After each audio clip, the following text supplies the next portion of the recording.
Hello. Network problem के कारण हमारी क्लास है वो थोड़ी डिस्टर्ब हो गई थी। अब हम अपना आगे का जो चैप्टर है वो कंप्लीट करते हैं।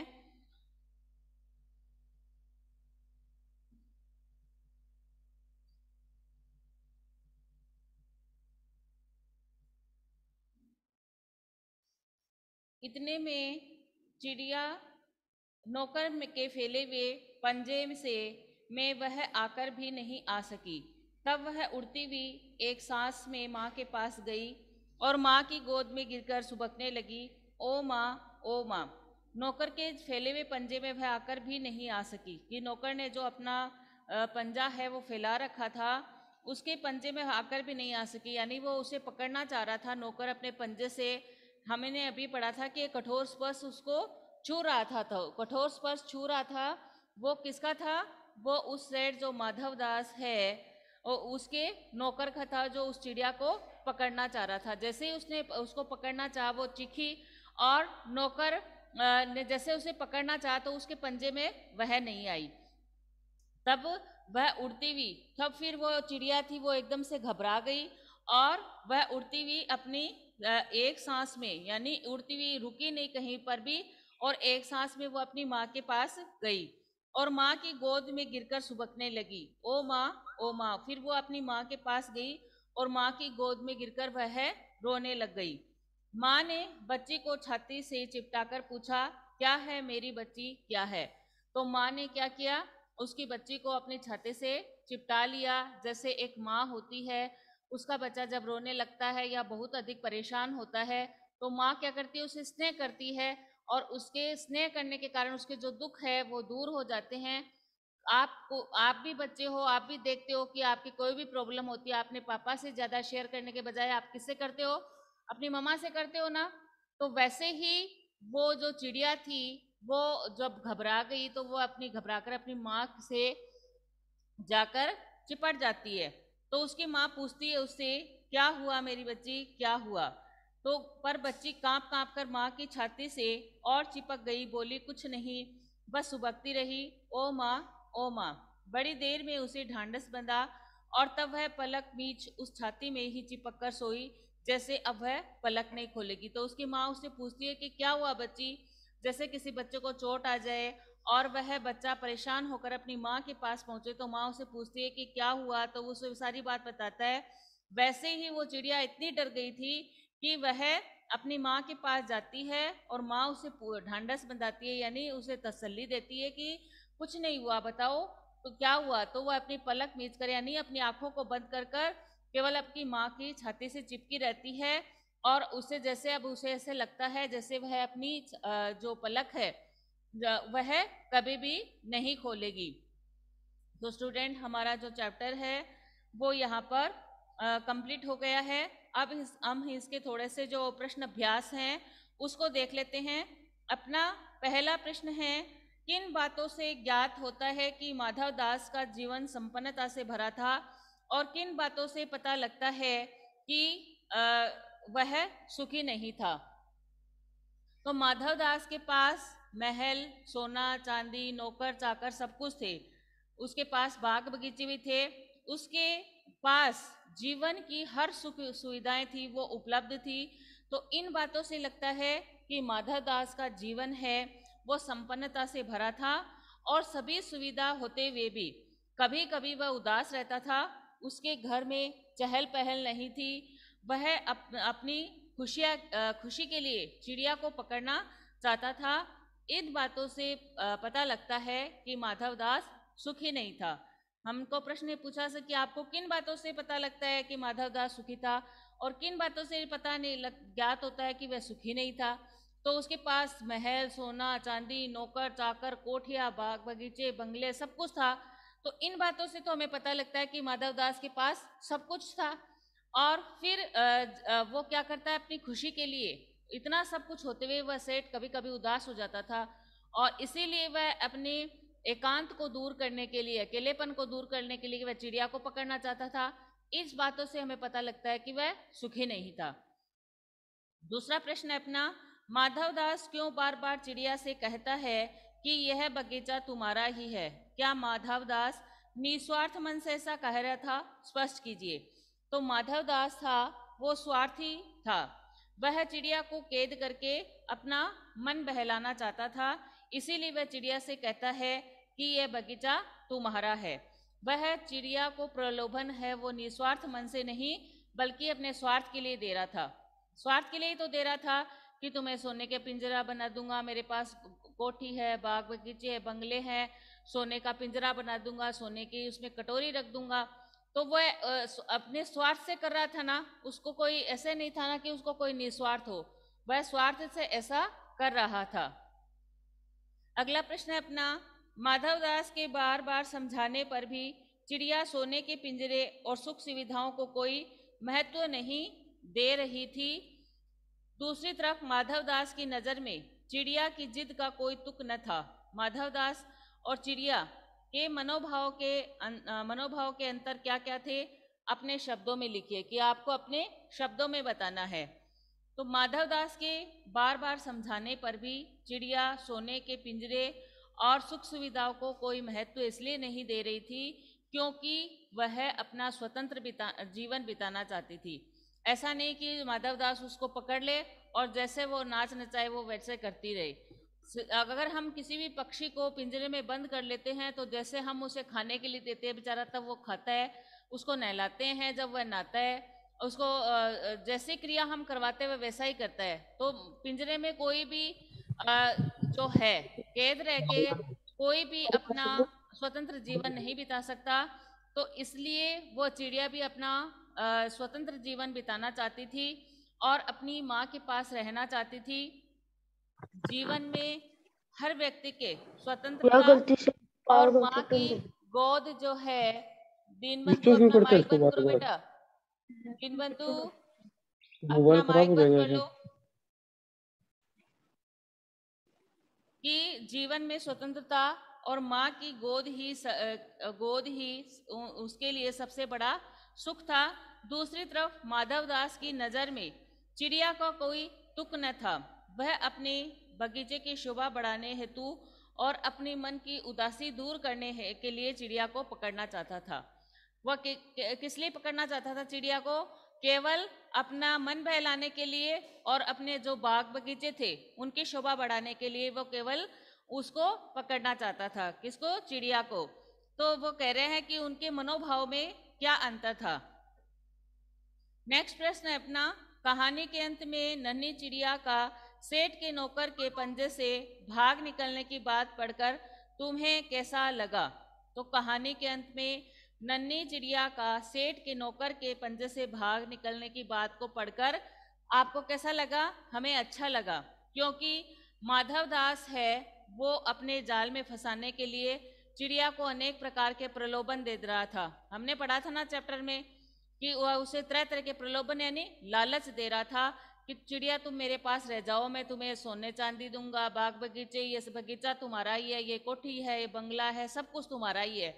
तो उसे लालच देकर उसे वह अपने पास रखना चाहता था। और नौकर द्वारा फिर क्या करता है, वो एक बटन दबाता है, हमने पढ़ा था ना, तो नौकर आ जाता है और एक कठोर स्पर्श है वो चिड़िया को छूता है। वो किसका रहता है? नौकर का रहता है। और अपने वह नौकर के द्वारा चिड़िया को पकड़कर उसे कैद करना चाहता है। चिड़िया को जैसे ही उसकी इस घिनौनी करतूत का पता लगता है, वह नौकर के पंजे से मुक्त होकर अपनी माँ की गोद में जाकर छिप गई। और चिड़िया को आज़ादी और माँ की गोद दोनों ही प्यारी थी। आपको भी अपनी आज़ादी पसंद है ना? सब बच्चे हैं, अगर एक बच्चे को आपको एक कमरे में कैद कर दिया जाए और वहीं पर खाना पीना खेलना सब कुछ के, तो आपको पसंद आएगा क्या? बिल्कुल नहीं, क्योंकि आप अपने काम खुद करो, आप खेलो खाओ मौज करो, तभी अच्छा लगता है। तो वो कह रहे हैं कि चिड़िया को भी आज़ादी और अपनी माँ की गोद है दोनों ही प्यारी लगती है। अगर उसे पिंजरे में बंद कर दिया जाए चिड़िया को, तो ना तो वो अपनी माँ से मिल सकती है, ना ही वो आज़ादी से आसमान में उड़ सकती है। और मीठे जल है, नदियों का झरनों का पानी नहीं पी सकती है। इसलिए जो चिड़िया का सेठ के नौकर के पंजे से भाग निकल के की जो बात को पढ़कर है वो हमें बहुत ही अच्छा लगता है। नेक्स्ट अपना है, माँ मेरी बाट देखती होगी। नन्ही चिड़िया बार बार इस बात से कहती है। आप अपने अनुभव के आधार पर बताइए कि हमारी जिंदगी में माँ का क्या महत्व है। आपको पता है कि माँ होती है वह आपके जीवन का, बच्चों के जीवन का, बड़ों के जीवन में बहुत ही महत्वपूर्ण भूमिका निभाती है। माँ है, हमारा लालन पोषण करती है, हमें बड़ा करती है, हमारी इच्छाएं हैं उनको पूरा करती है। तो माँ और जो जन्म भूमि होती है वो स्वर्ग से भी बड़ी होती है। ऐसे माना जाता है ना कि स्वर्ग में हमें क्या मिलता है, हमें स्वर्ग वही व्यक्ति जाता है जो अच्छे कर्म करता है। तो जो माँ है और अपनी जन्मभूमि जिसमें हमने जन्म लिया है, वो दोनों चीज है वो स्वर्ग से भी बढ़कर है। माँ को हमारा माँ का जो है हमारे जीवन में महत्वपूर्ण स्थान होता है। माँ, आपकी जो माँ है वो आपको जन्म देने के बाद आपको चलना सिखाती है, बोलना सिखाती है, आपको खाना खिलाना सिखाती है, आपको नहलाती है, आदि बातें हैं वो आपको सिखाती है। और माँ होती है वह बच्चे की सब इच्छाओं का ध्यान रखती है। और एक माँ ही ऐसी होती है जो बच्चे के अंदर अच्छे गुणों का विकास करती है, उसे अच्छी अच्छी बातें सिखाती है ना। आपको हर बात पे टोकती है ना कि ऐसा मत करो, ऐसा करोगे तो अच्छी बात नहीं है, धीरे बोलो, बदमाशी मत करो। ये सब कौन समझाता है आपको? अपनी माँ समझाती है ना। वो किस लिए? कि आप दूसरों की नजरों में अच्छे रहो, बुरे नहीं बनो। तो माँ है वो आपके अंदर अच्छे गुणों का विकास करती है। और माँ का स्थान होता है वह जीवन में कोई भी नहीं ले सकता। माँ होती है वो खुद कष्ट सहकर अपने बच्चों की रक्षा करती है, उनका पालन पोषण करती है, उनकी सब इच्छाओं को पूर्ण करती है। इसलिए माँ का स्थान है वो संसार में कोई भी नहीं ले सकता। नेक्स्ट अपना है, इस कहानी का कोई और शीर्षक देना हो तो आप क्या देना चाहेंगे और क्यों? तो इस कहानी का अगर हमें और कोई शीर्षक देना हो तो हम सबसे प्यारी माँ शीर्षक देना चाहेंगे। सबसे प्यारी माँ शीर्षक है वो अच्छा है, क्योंकि इस संसार में माँ के जैसा प्यार है, जैसा निस्वार्थ प्रेम है, वो और किसी का नहीं हो सकता। माँ का बच्चे से कोई स्वार्थ रहता है क्या? कोई स्वार्थ नहीं रहता। वो उसकी अच्छी अच्छी बातें सिखाती है, उसका पालन पोषण करती है, उसको बड़ा करती है, उसको पढ़ा लिखाती है, उसमें उसका कोई स्वार्थ नहीं होता। उसका तो ये स्वार्थ होता है कि बच्चा खुद अच्छी आदतें सीखेगा, बड़ा हो जाएगा तो पढ़ लिख कर अपने पैरों पर खड़ा हो जाएगा। इतना ही स्वार्थ रहता है कि खुद अपनी जीवन है वो अच्छी जीवन जिएगा, इसलिए उसे अच्छा भला बुरा सब कुछ समझाती है। तो माँ के जैसा प्यार है वो निस्वार्थ प्रेम किसी का नहीं हो सकता। वह स्वयं दुख भोगकर अपने बच्चे को सुखी रखना चाहती है। नेक्स्ट है अपना कहानी से आगे, प्रकृति की अन्य विभिन्न चीजों में हमें एक अनुशासनबद्धता देखने को मिलती है। इस तरह के स्वाभाविक अनुशासन का रूप आपको कहाँ कहाँ देखने को मिलता है, उदाहरण देकर बताइए। तो जो सूरज है कि प्रकृति की अन्य विभिन्न चीजों से हमें एक अनुशासनबद्धता देखने को मिलती है कि जो प्रकृति की चीजें हैं वो भी एक अनुशासन से जीतते हैं। तो लेखक कह रहे हैं कि ये जो स्वाभाविक अनुशासन है वो आपको कहाँ कहाँ देखने को मिलता है। तो हमें प्रकृति की चीजों में क्या क्या देखने को मिलता है? सूरज है, चांद है और तारे हैं। ये अपने आप उदय होते हैं ना। इसको कोई कहता है क्या कि सूरज तुम अब उग जाओ, चांद तुम अब उग जाओ, छिप जाओ, तारे तुम उग जाओ? कोई नहीं कहता ना। जैसे ही इनके अपना टाइम होता है, सूर्य अपने आप उदय होता है, अपने आप अस्त होता है। ऐसे ही जो शुक्ल पक्ष होते हैं और जो कृष्ण पक्ष होता है, शुक्ल पक्ष में तो क्या है, चंद्रमा है वो बढ़ते हुए क्रम में रहता है, और अमावस्या में चंद्रमा है वो घटता रहता है, यानी और अमावस्या के दिन पूर्ण अंधेरा रहता है। तो उसका जो क्रम है घटने और बढ़ने का, वो अपना काम है, चंद्रमा वो करता है। ऐसे ही तारे हैं, रात को उदय होते हैं और अपने आप छिप जाते हैं। तो हमें प्रकृति की इन चीजों में एक अनुशासनबद्धता देखने को मिलती है, और ये अपने आप उदय होते, अपने आप अस्त होते हैं। और ऐसे ही जैसे मधुमक्खियां होती है, अगर हम कीटों में देखें तो मधुमक्खियां होती है, वह अपने आप फूलों का रस पीकर शहद बनाती है ना। और पक्षी होते हैं वो शाम को अपने अपने घोंसलों की तरफ लौट आते हैं। ग्रह नक्षत्र भी ब्रह्मांड के में अपने आप ही सूर्य के चारों ओर चक्कर काटते हैं। जो ग्रह नक्षत्र है जो चक्कर काटते हैं ब्रह्मांड के पूरे, वो अपने आप ही काटते हैं, उनको कोई कहता नहीं है कि आप चक्कर काटो। और ऐसे ही नदी है वह भी अपने आप बहती है और हमें पानी पीने देती है।